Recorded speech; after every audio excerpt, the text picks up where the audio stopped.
More than a decade ago, Hugh Segal, then a senator, was in this studio to pitch an idea he felt could really make a difference to low-income Canadians. It was called the Guaranteed Annual Income, and he's been pitching that idea ever since. The previous Ontario government actually enacted a pilot project in 3 cities to see what the impact might be. But scrapping that pilot program was one of the first acts of the new Doug Ford government.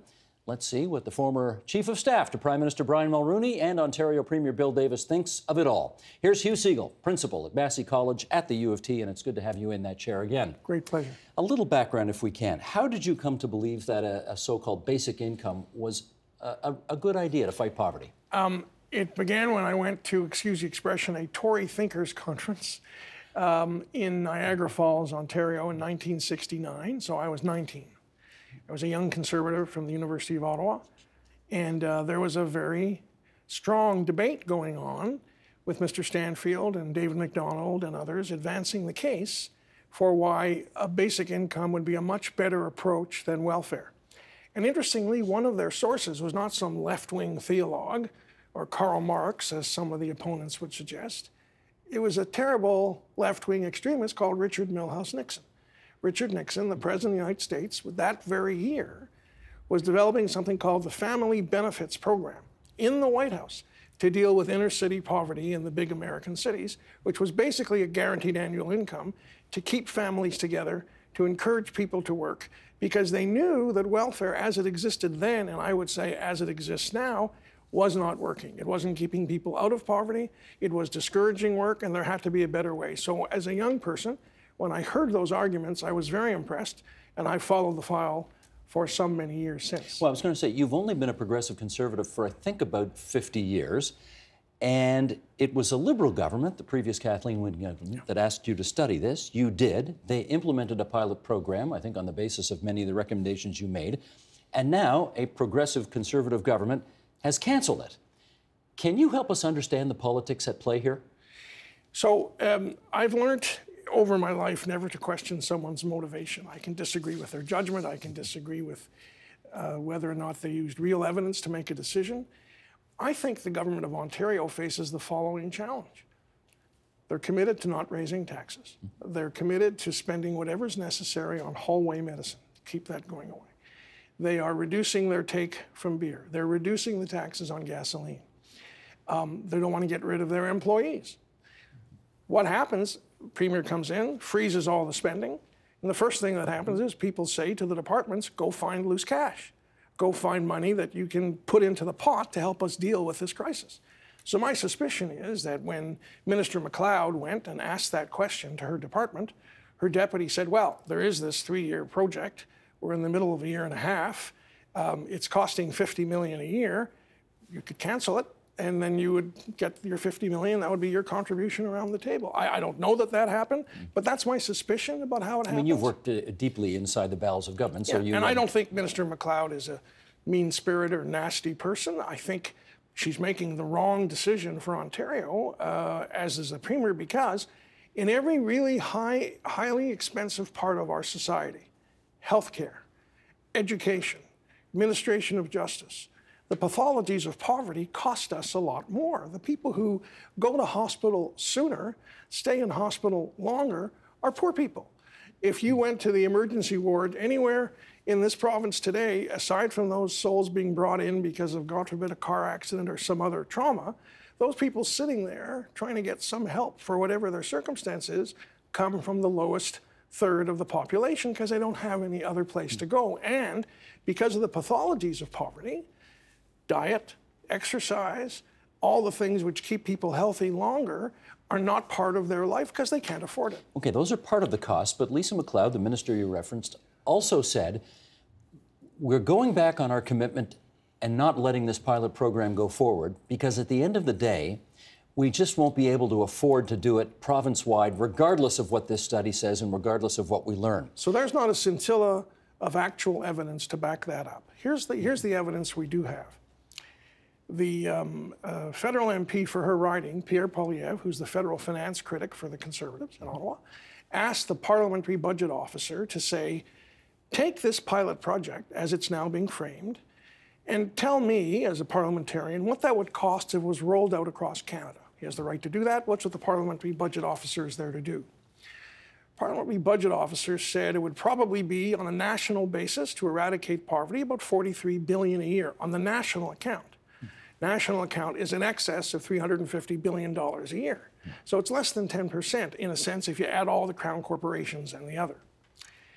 But then he said, what you need to do, of course, is once somebody got the federal top-up, they wouldn't be eligible for provincial welfare. So you'd save that. So across the provinces in Ontario, you'd save $10 billion just in Ontario, which brings the number down to something less than $20 billion nationally, which means a third of that in Ontario would probably be somewhere around $5 or $6 billion a year, which is ultimately sustainable and would save billions in healthcare and education and all the other circumstances made worse by the kinds of lives people in poverty have to live. So when Minister MacLeod says we'd have to raise the GST 20 points in order to afford to do this, you're shaking your head. Yeah, it's pure, that's a combination of prayer and overstatement. There's no substantial evidence base to back that up.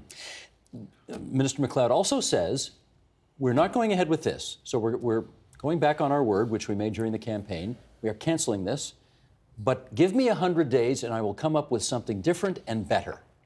Again, from your experience working inside the federal and provincial governments, how likely is that to happen? So here is the core question, which I would expect you as a journalist and the members of the opposition in the legislature and members of the Conservative caucus and her cabinet colleagues would ask when that plan, such as it is, comes forward.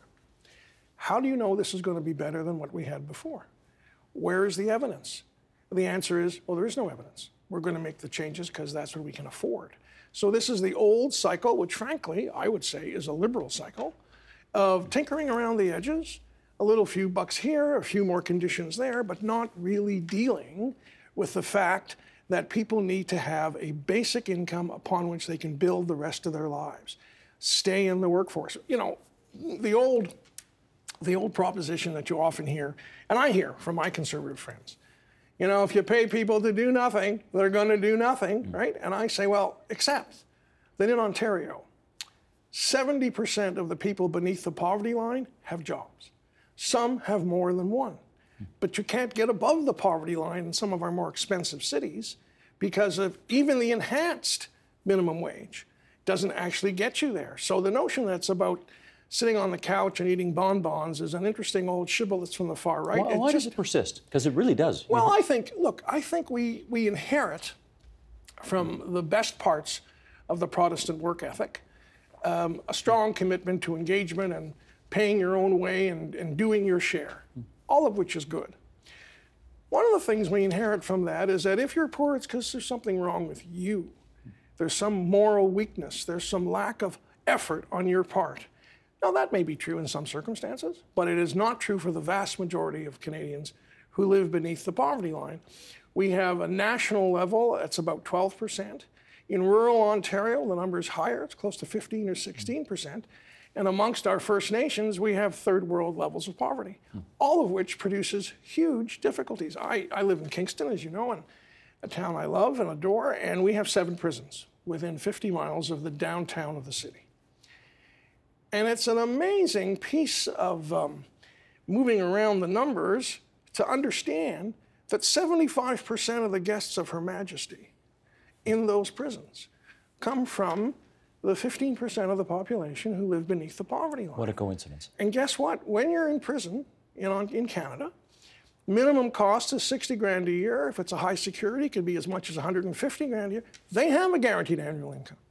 They have everything they need, except it's in our interest to have less people in prison. It's in our interest to have people to have lives where they can find jobs and do work. And the problem with welfare as it exists, and I have nothing but the highest regard for the public servants who work as caseworkers in our existing Ontario Works and ODSP programs. But they have to monitor whether somebody is still poor.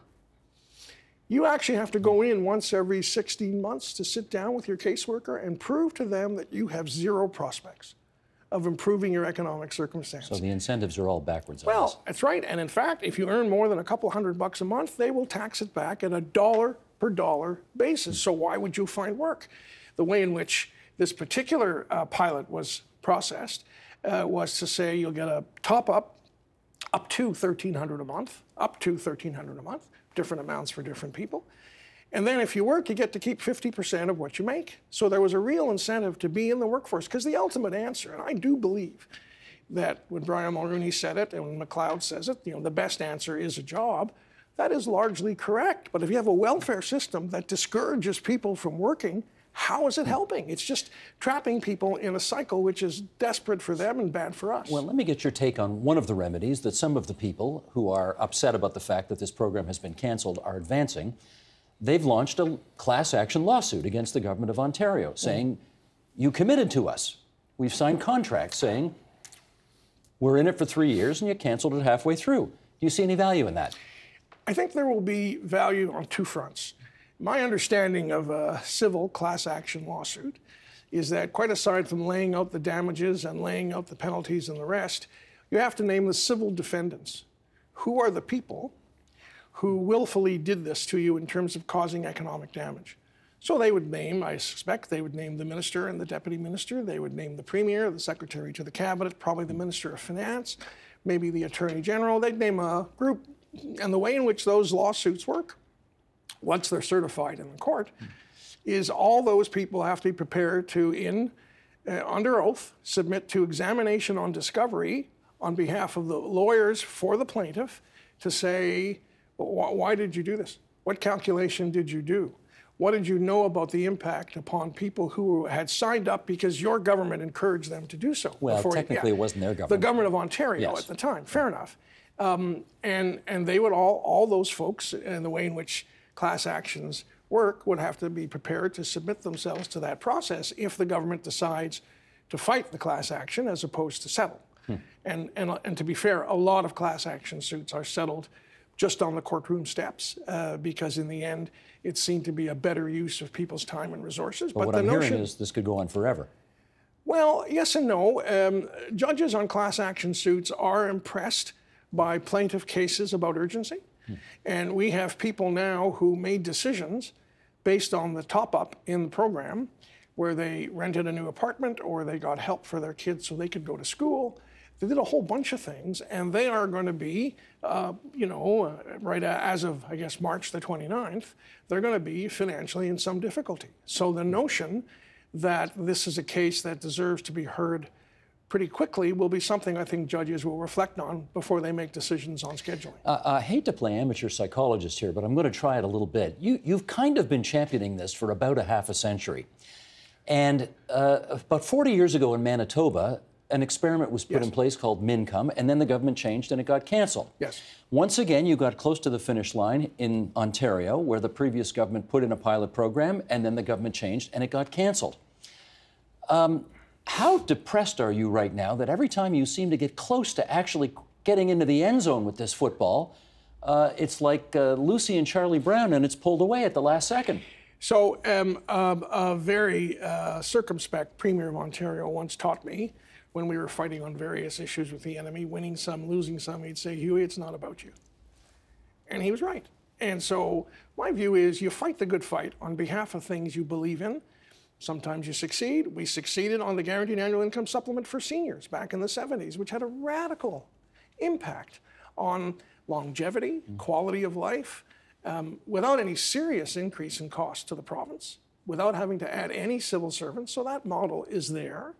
And I think that whatever Premier Ford may have had in his mind on this, or Minister McLeod, they can slow something down. They have the right to do so. They got elected legitimately, but they can't stop what's going on in the Netherlands and what's going on in California and what's going on in Kenya and what's going on in Spain. I mean, there's a whole bunch of other modern, constructive industrial societies which are saying we have to find a better way. So that will emerge. I would have loved Ontario to be a leader. They've chosen not. That's okay. My primary worry is for the individuals, the 4,000 people who signed up in good faith, being guaranteed by the previous government's public servants, this will not set you back. This is an opportunity. And now they're facing some very difficult life issues, and I worry about them much more than I worry about whether somebody stole the football from me. Who cares? Understood. That Premier who said, Huey, don't sweat it. William Grenville Davis. I thought it might have been him. Yeah, that sounded like him. It's really good of you to come into TVO tonight and help us out with this, and we, of course, will continue to watch this file with great interest. Hugh Segal, Principal, Massey College. Thank you very much. Thank you. The Agenda with Steve Paikin is brought to you by the Chartered Professional Accountants of Ontario, helping businesses stay on the right side of change with strategic thinking, insightful decisions, and business leadership. Are you on the right side of change? Ask an Ontario CPA.